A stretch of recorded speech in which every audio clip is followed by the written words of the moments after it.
ابو جہل اور ابو لہب نے، انہوں نے، اور عتبہ شیبہ سب نے، ایک نے نہیں کہ صرف ابو لہب نے کہا ہو یا ابو جہل نے، سارے ہی کہنے والے تھے کہ یہ تو معاذ اللہ ابتر ہے، اور ابتر اسے کہتے ہیں، یہ حضرت محمد الرسول اللہ صلی اللہ علیہ وسلم کو کہا کہ جب یہ مر جائے گا، دنیا سے چلا جائے گا، اس کا نام کون لے گا؟ کوئی بیٹا تو ہے نہیں اس کا جو اس کا نام لے، جس سے آگے سلسلہ بڑھے۔ تو اللہ تبارک و تعالی جل شانہ عم نوالہ نے پہلے تو یہ ارشاد فرمایا کہ انا اعطیناک الکوثر، اے میرے محبوب صلی اللہ علیہ وسلم، آپ پریشان نہ ہوں ان کی اس بات سے کہ آپ کا پیچھے کوئی نسب باقی نہیں رہے گا۔ فرمایا سب سے پہلی بات یہ ہے کہ انا اعطیناک الکوثر، ہم نے آپ کو کوثر عطا کی ہے، اور یہ کوثر کیا ہے؟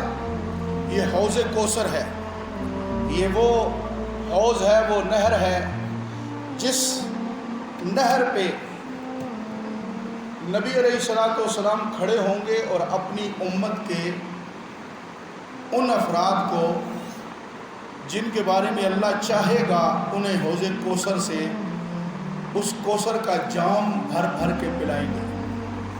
اب وہ کیا ہے؟ وہ دودھ سے زیادہ سفید ہے، شہد سے زیادہ میٹھی ہے، اور اس کے ذائقے دنیا و ما فیہا کی تمام ذائقے دار چیزوں سے لذیذ ذائقے والی ہے، اور اس کو اللہ تبارک و تعالی نے خوب ہر صفت سے مالا مال کیا ہے۔ اور اس نہر پہ، اس حوض پہ نبی علیہ السلام کھڑے ہوں گے اور آپ اپنے ہاتھوں سے جام بھریں گے، اور اپنی امت کے ان افراد کو جن کے بارے میں اللہ چاہے گا ان کو آپ علیہ الصلوۃ والسلام پلا رہے ہوں گے۔ اللہ رب العزت مجھے اور آپ کو، ہم سب کو اس کوثر کا جام حضور کے ہاتھوں سے پینا نصیب فرما دے۔ اللہ اکبر! کتنا خوش قسمت ہوگا وہ شخص جو آئے گا اور آ کر نبی علیہ الصلوۃ والسلام کے پاس پہنچے گا۔ آپ علیہ السلام اسے، اس کے چہرے، اس کے ہاتھوں، اس کی پیشانی، اس کے پاؤں کو دیکھ کر پہچان جائیں گے۔ نماز کے سجدے کے آثار اس کے جسم پر ظاہر ہوں گے، بے نماز کے نہیں، نمازی کے، اس سے پہچانیں گے۔ اور آپ فرماتے ہیں میں اپنے امتی کو ساری امتوں میں ایسے پہچان لوں گا جیسے ہزاروں اور لاکھوں گھوڑوں کے اندر پنچ کلیان گھوڑے کو مالک پہچان لیتا ہے۔ پنچ کلیان وہ گھوڑا ہوتا ہے جس کے پیشانی پہ بھی، جس کی پیشانی پہ بھی سفید داغ ہوتا ہے، سفید نشان، اور جس کے پاؤں پہ بھی، پنڈلیوں پہ بھی سفید نشان ہوتے ہیں، اور باقی سیاہ گھوڑے ہوں اور ان میں ایک گھوڑا ایسا ہو دور سے پہچانا جاتا ہے۔ حضور فرماتے ہیں میں ساری امتوں میں سے اسی طریقے سے جیسا وہ 5 نشانوں والا گھوڑا پہچانا جاتا ہے، اس طرح میں اپنے امتی کو پہچان لوں گا۔ تو یہ جب آئیں گے تو حضور علیہ السلام اپنے ہاتھوں سے اسے پہچان لیں گے، نمازی ہے تو کوثر کا جام پلائیں گے۔ اس لیے میرے بھائیوں اور بزرگوں، یہ جو نماز کی سستی ہے نا، اسے چھوڑ دیں، یہ ہمیں قیامت کے دن بہت شرمندہ کرے گی۔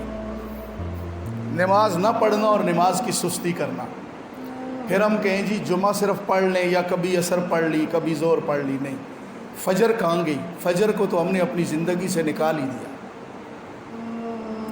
چل الارم لگایا تو نے، کوشش کی، نہیں اٹھ سکا، سورج نکل گیا، اللہ کے بندے اٹھ، سب سے پہلا کام وضو، استنجا وضو کر اور جو ہے نماز قضا کر اپنی۔ لیکن آج امت سے فجر کی نماز ادا بھی نکل گئی، وقت پہ جو ہوتی ہے ادا ہوتی ہے، اور قضا بھی نکل گئی فجر کی، جسے پنجابی میں کہتے ہیں نہ نیتی نہ وقت پہ پڑی، نہ نیتی تے نہ قضا کیتی، نہ نیتی تے نہ قضا کیتی۔ بھائی اساں تے نہ نیتی تے نہ کدے قضا کیتی، نہ ادا پڑھی نہ قضا پڑھی۔ او بھائی تیری ادا رہ گئی، تو قضا تو کر اللہ کے بندے، کیسے جائے گا حضور کے سامنے؟ حضور کے سامنے یہ اعضاء 4 نمازوں یا 2 یا 3 والے یا جمعے یا عید والے کے تو نہیں چمک رہے ہوں گے، 5 وقت کا نمازی۔ اور فجر کی نماز کے بارے میں خاص نبی علیہ السلام نے فرمایا، خوشخبری سنا دو ان لوگوں کو جو اندھیرے میں نماز کے لیے آتے ہیں، اللہ انہیں قیامت کے دن مکمل روشنی عطا فرمائے گا۔ یہ کون سی نماز ہے؟ مغرب، عشاء اور فجر۔ اس لیے میرے بزرگوں، آپ علیہ السلام نمازیوں کو پہچانیں گے، اور وہ آئیں گے تو آپ علیہ السلام اپنے ہاتھوں سے ان کو کوثر کا جام اپنے مبارک ہاتھوں سے بھر کے انہیں پلائیں گے۔ یہ اللہ نے فرمایا انا اعطیناک الکوثر، اس حوض کا نام ہے کوثر۔ اس لیے اللہ سے دعا بھی مانگے اور کوشش بھی کریں کہ اللہ ہمیں یہ کوثر کا جام حضور کے ہاتھوں سے پینا نصیب فرمائے۔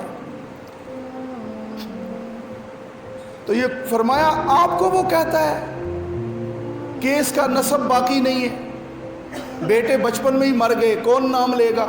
فرمایا آپ کو تو ہم نے کوثر دی ہے، جنت میں جا نہیں سکتا کوئی جب تک آپ کے ہاتھوں سے کوثر کا جام نہ پی لے۔ ایک ایسی بات کر رہے ہیں۔ فرمایا بس آپ اپنا مشن جاری رکھیں، فَصَلِّ لِرَبِّكَ وَانْحَرْ، اے میرے پیغمبر صلی اللہ علیہ وسلم نماز پڑھتے رہیں، نماز پڑھتے رہیں۔ آپ اپنے اعمال پہ، آپ اپنی عبادت پہ زور رکھیں۔ فصلی، نماز پڑھیں، لربک، اپنے رب کے لیے، ونحر، اور نحر کریں، یعنی اونٹ کی قربانی، نحر اسے کہتے ہیں، اصل نحر اسے کہتے ہیں۔ فرمایا نا ان صلاتی و نسکی، میری نماز اور میری قربانی۔ لیکن پھر یہ سب پہ آ گیا، گائے، بیل، بھینس، بکرا، دمبا، سب کے بارے میں آ گیا۔ تو فرمایا فصلی لربک، اے میرے محبوب صلی اللہ علیہ وسلم آپ اپنا مشن جاری رکھیں، نماز پڑھتے رہیں، ونحر، قربانی کریں۔ ان شانئک، باقی رہ گئی بات آپ کے دشمن کی۔ دشمن یہ کہتا ہے کہ اس کا نسب باقی نہیں رہے گا۔ معاذ اللہ، میرے پیغمبر حضرت محمد الرسول اللہ صلی اللہ علیہ وسلم کا نام باقی نہیں رہے گا۔ فرمایا ایسا نہیں ہے، بلکہ میرے محبوب صلی اللہ علیہ وسلم ان شانئک هو الابتر، آپ کا نام باقی رہے گا، آپ کا مشن باقی رہے گا، آپ کا حسب نسب باقی رہے گا، دنیا میں بھی باقی رہے گا، آخرت میں بھی باقی رہے گا، قیامت والے دن بھی، قیامت کے بعد بھی باقی رہے گا۔ رہ گئی بات آپ کے اس دشمن کی جس نے یہ کہا هو الابتر، فرمایا وہ دم کٹا ہے، وہ بے نسلہ ہے، بے حسبہ ہے، بے نسبہ ہے، اس کا نام کوئی باقی نہیں رہے گا۔ لیتا ہے آج کوئی نام ابو لہب کا؟ لیتا ہے کوئی آج اب نام ابو جہل کا؟ آج لینے والا ہے کوئی دنیا میں؟ لیکن جس پتے پہ اللہ کا نام، اس پتے میں اللہ کے نبی کا نام۔ دنیا کے جس ذرے پہ اللہ کا نام، وہاں اللہ کے نبی کا نام۔ جس پانی پہ اللہ کا نام، وہاں اللہ کے نبی کا نام۔ جس قطرے پہ اللہ کا نام، وہاں اللہ کے نبی کا نام۔ جس ذرے پہ اللہ کا نام، وہاں اللہ کے نبی کا نام۔ آسمانوں پہ اللہ کا ذکر، وہاں اللہ کے پیغمبر کا ذکر۔ زمینوں پہ اللہ کا ذکر، اللہ کے نبی کا ذکر۔ شجر و حجر پہ، دریا میں، ندی میں، نالے میں، جہاں کہیں، یہاں تک کہ مچھلیاں اور جہاں تک کہ جو چیزیں پانیوں کے اندر، جہاں جہاں اللہ کا ذکر کر رہی ہیں، جہاں اللہ کا ذکر ہوتا ہے وہاں اللہ کے نبی کا بھی ذکر ہوتا ہے۔ اور یہاں تک کہ جس وقت تک نمازی اپنی نماز میں اللہ کے بعد اللہ کے نبی کا ذکر نہ کر لے، درود نہ پڑھ لے، اس وقت تک سلام نہیں پھیرتا جب تک اللہ کے بعد اللہ کے نبی کا تذکرہ نہ کر لے۔ اس نے فرمایا وہ کون ہوتا ہے؟ وہ کون ہوتا ہے ایسا کہنے والا؟ ان شانئک هو الابتر، یہ بے نسلیں ہیں، ان کا کوئی نام نہیں لے گا۔ اے میرے پیغمبر صلی اللہ علیہ وسلم، آپ کا نام، آپ کا نسب، آپ کی اولاد ٹھیک ہے، آپ کے بیٹے بچپن میں فوت ہو گئے، لیکن یہ آپ کی جو روحانی اولاد ہے یہ تا قیامت یہ آپ کا نام لیتی رہے گی اور آپ کے مشن کی وارث رہے گی۔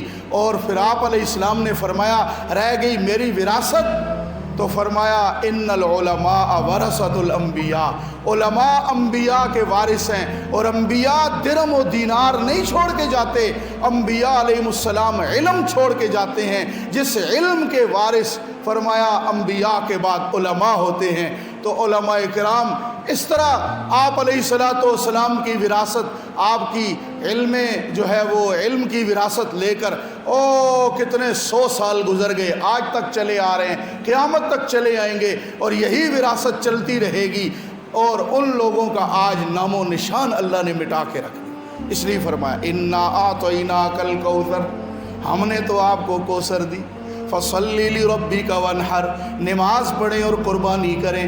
رہ گئی بات اس کے تانے کی، تو ان شانئک ھو الابتر، آپ کا دشمن جو ہے وہ بے نسلہ اور بے حسبہ ہے، اور اس کا کوئی نسب نہیں رہے گا۔ اور اللہ نے دیکھ لیں آج تک کوئی بندہ رکھتا ہے نام اپنے بیٹے کا؟ کبھی کسی نے رکھا ہے عبد العزیٰ، کبھی رکھتا ہے کوئی ابو جال، کبھی رکھتا ہے کوئی ابو لہب، عتبہ اور شیبہ، لیکن بچہ پیدا ہوتا ہے تو ماں پیار سے اپنے لخت جگر کے نام سے پہلے جوڑتی ہے محمد صلی اللہ علیہ وسلم۔